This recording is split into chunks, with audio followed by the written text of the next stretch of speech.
السلام علیکم ورحمۃ اللہ وبرکاتہ۔ ناظرین کرام، ہم لوگ نماز پڑھتے ہیں، لیکن یہ ہماری نماز قبول ہوئی یا قبول نہیں ہوئی یہ ہمیں کیسے پتہ چلے گا؟ کیونکہ ہمارا کوئی بھی کام کرنا بڑی بات نہیں ہے، بلکہ ہمارے اس کام کو اللہ قبول کر لے یہ بڑی بات ہے۔ تو نماز ہماری قبول ہو رہی ہے یا نہیں ہو رہی ہے، بس ہم ایسے ہی سجدے کر رہے ہیں، تو یہ قبول بھی اللہ کر رہا ہے نہیں کر رہا ہے، یہ ہمیں کیسے پتہ چلے گا؟ ہم کیسے پہچانیں گے؟ سب سے پہلی چیز تو یہ ہے کہ جو نماز کو قبول کرنے والی ذات ہے وہ اللہ رب العالمین کی ذات ہے۔ جب کوئی بندہ نماز کے لیے کھڑا ہوتا ہے، اللہ رب العالمین کے سامنے آتا ہے، اللہ کے سامنے سجدہ کرتا ہے، تو اللہ تعالیٰ سب سے زیادہ خوش ہوتا ہے اور فرشتوں میں فخر فرماتا ہے۔ جب کوئی بندہ نماز میں سجدے میں جاتا ہے نا، تو اللہ تعالیٰ فرشتوں میں فخر کے طور پہ کہتا ہے کہ دیکھو دیکھو میرا بندہ میرے سامنے سجدے میں پڑا ہوا ہے، اور پھر اللہ تعالیٰ فرماتا ہے کہ یہ بندہ مجھ سے جو چاہتا ہے میں اس کی دعا اور تمنا کو قبول کروں گا۔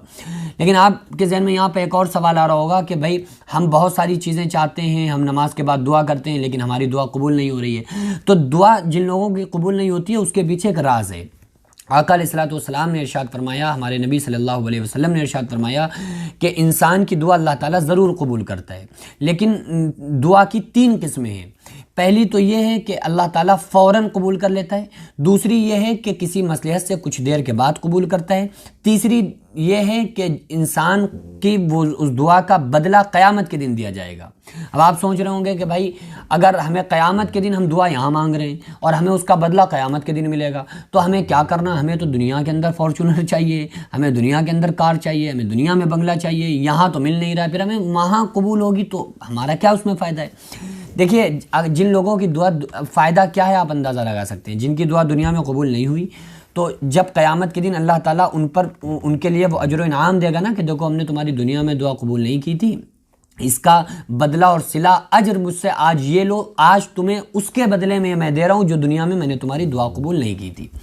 تو وہ لوگ، آقا علیہ السلام فرماتے ہیں کہ وہ لوگ جن کی دعا دنیا میں قبول ہو گئی ہوگی، وہ یہ تمنا کریں گے کہ اے کاش میری دنیا میں کوئی دعا قبول نہ ہوئی ہوتی، تاکہ یہ اجر و انعام جو ان کو مل رہے ہیں، ان کی دعا قبول نہیں ہوئی تھی، انہیں یہ اجر و انعام مل رہے ہیں، تو کاش ہماری بھی نہ ہوئی ہوتی، دنیا میں کوئی دعا قبول نہ ہوئی ہوتی، تو آج ہمیں بھی یہ اجر و انعام ملتے۔ تو آپ سمجھ سکتے ہیں کیونکہ وہ دہشت کا دن ہوگا، سورج سر پہ ہوگا، سر ایسے کھولیں گے جیسے چولہے پہ ہانڈی کھولتی ہے، اللہ تعالیٰ سارے لوگوں کو ننگے سر ننگے پاؤں ننگے بدن اپنے سامنے کھڑا کرے گا۔ اے میرے بندوں بتاؤ میں نے زندگی دی تھی کہاں لگائی، جوانی دی تھی کہاں لگائی، مال کہاں سے کمایا تھا، کہاں خرچہ کیا تھا، اپنے علم پر کیا عمل کیا تھا۔ جب انسان روئے گا، دانت پیسے گا، خون کے آنسو روئے گا، کہے گا اے اللہ اب دنیا میں بھیج دے، اب ساری زندگی نماز پڑھیں گے، قرآن پڑھیں گے، روزہ رکھیں گے، سچ بولیں گے، اللہ فرمائے گا نہیں، پہلی بار بھی تو میں نے تمہیں پیدا کیا تھا، دوبارہ اٹھنے کو سچ کیوں نہیں سمجھتے تھے، دیکھو دوبارہ اٹھ کے میرے پاس آ گئے۔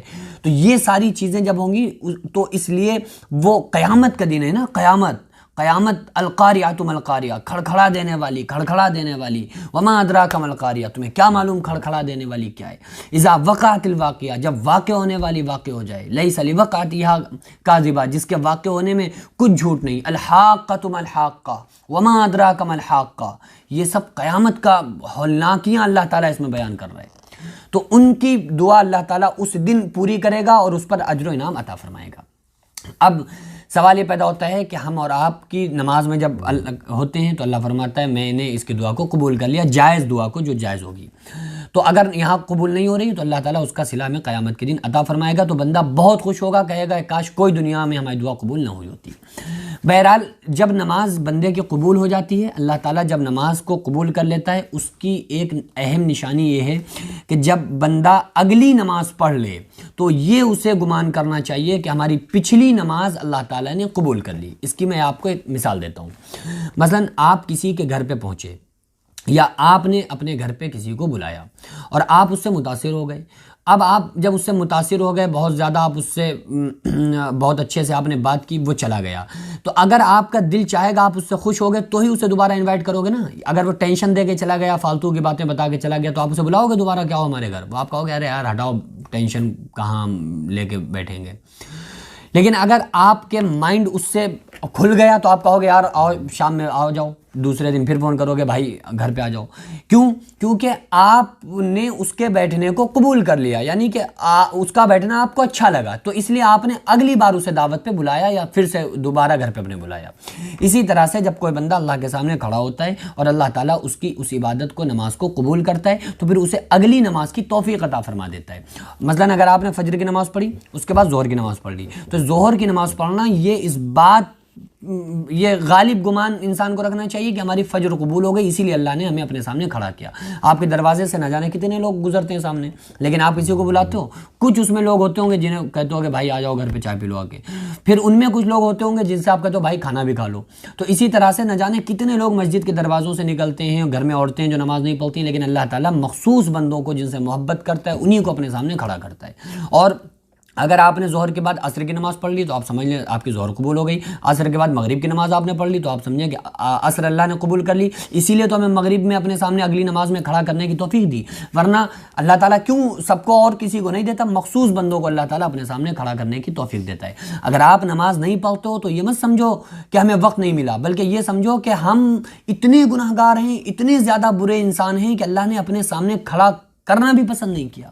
ہم اللہ کے سامنے کھڑے ہوتے اللہ کو پسند نہیں تھا, تو ہمیں نماز کی تک توفیق نہیں مل پائی. تو یہ نہ سمجھو ہمیں وقت نہیں ملا, یہ سمجھو کہ پتہ نہیں ہم نے کون سے ایسے گناہ کیے ہیں جو اللہ نے اپنے سامنے کھڑا کرنا بھی مجھے پسند نہیں کیا. اس لیے ہم لوگوں کو چاہیے نماز کی مکمل پابندی رکھیں. اللہ تعالیٰ سے دعا ہے کہ پروردگار عالم ہم تمام لوگوں کو نماز پنجگانہ پڑھنے کی توفیق عطا فرمائے. وما علینا الا البلاغ. السلام علیکم ورحمۃ اللہ تعالی وبرکاتہ.